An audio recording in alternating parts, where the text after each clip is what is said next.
Hi friends, today I will share with you about few tips on portrait drawing. If you like the video, please subscribe my channel, comment below and press the bell icon to get notification on my next drawing.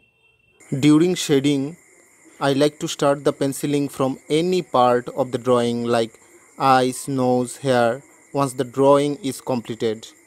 Here you can see I started shading from eyes and slowly moved to entire face. Gradually, shading can be applied all over the drawing. Important thing while drawing the face is to follow the measurement, like exact measurement of distance between two eyes, between eyes and nose, and distance from nose to lips. The quantity of perfection of drawing depends on how much correct is the measurement. I follow these steps while drawing any face, and believe me, these steps are very useful.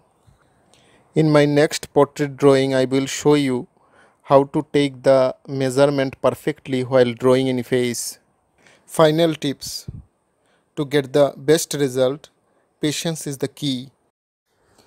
Watch till end to get the better idea about shading. Please enjoy the video.